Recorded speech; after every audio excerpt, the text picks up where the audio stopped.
So you've wanted to start selling graded cards, but you're not quite sure how or where to start. And it's confusing, you want to give a premium service for grading cards. And in this video, I'm going to show you a quick 7.8p way to give a premium packaging feature for your graded cards and to give that best client experience. My name's Eddie. I own a TCG store and have sold over 1,000 products this year and have packaged graded products to big booster boxes. And in this video, I'm actually going to package an order that I've got with you and just show you how easy and simple it is, and sometimes it's just more daunting than what it sounds. And I'll share where I buy the products from, most importantly, because we don't like gatekeepers in this community. We are going to run on some assumptions that you have bought a multi-pack of these, not individual, and I've took the cost for one. And I'm just assuming you've bought the minimum possible amount of these multi-packs, and that's the value that I'm added to this. So you will be able to obviously gauge the most accessible format. I always recommend buying a multi-pack because firstly, it's not too much more expensive, but if you're buying this individually from eBay, it's going to eat into your margin massively. So the card in question, we've got this awesome Dark Magician from the 25th anniversary RAO4, I think it's the Quarter Century Bonanza. Sold this recently for, I think it was, I'll put the price up here. And honestly, this is one of my favourite arts, probably my favourite variant of Dark Magician. Comes all the way back to when I was younger watching the anime. So we'll package this up, make sure this amazing card gets sent to its new owner. So now we've got our order. Next up is to get the shipping box. But firstly, we want to get a bubble wrap mailer. Now with this one here, I use the same ones for the that used for mobile devices.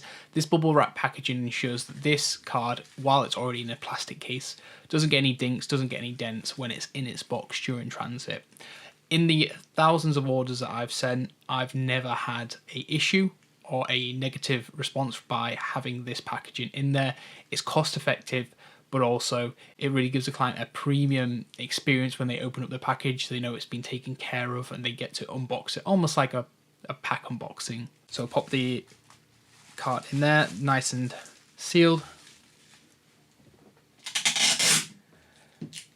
Grab a bit of sellotape, ensure that that is sealed at the top so it doesn't go anywhere during transit.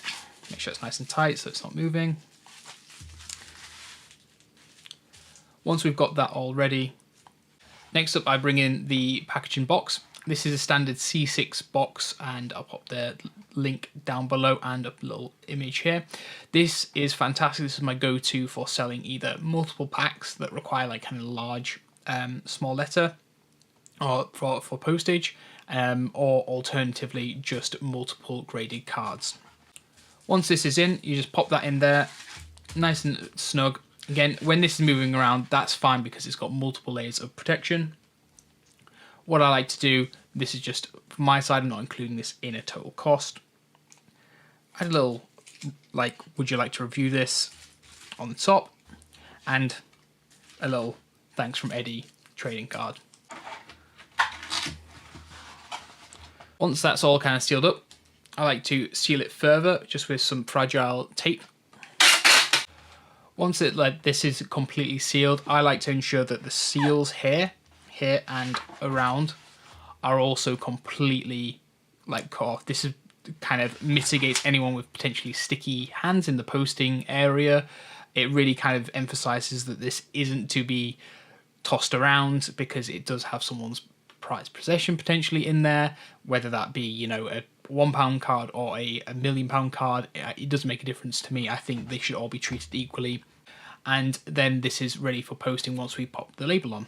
If you don't have anything to weigh these parcels with, generally these cards, if you get a Yu-Gi-Oh card, Pokemon card, or anything, when it's in its packaging, it's usually sub 100 grams. Now, obviously, weigh it for yourself if you possibly can, but 9 times out of 10, unless you've got like a metal card or something along them lines, it's going to be under 100 grams during this. So you get the cheaper postage option, which obviously isn't included in this calculation, but being able to have this minimalistic packaging that's premium, safe and secure ensures that when you post this graded card, it allows nobody whatsoever to firstly get hold of this, but also it means that you save money and it means your bottom line is bigger, so you make more money, but the client has the best possible experience.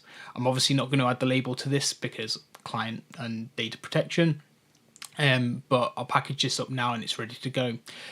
Just a side note, I forgot to say, with the label, there is the association with having to have a label printer. While that is an option for you, and it's massively helpful for me when you have multiple orders that you need to ship on a daily basis, it's not necessary if you're just starting out. You can get QR codes in the UK which you scan at your drop-off local. Just make sure you make like a note on the box about what it was and who it is, just so you know when you are going to the post office what barcode to scan. But if not, obviously the labels themselves, I will share them with you in the comment below. If you enjoyed this and you want to see more, I'll be doing an entire series on how I package up cards. It'll evolve over time, and that's a great thing for me to be able to share these secrets, situations, where I buy, why I buy them. So consider subscribing, and I'll catch you on the next one. Ciao.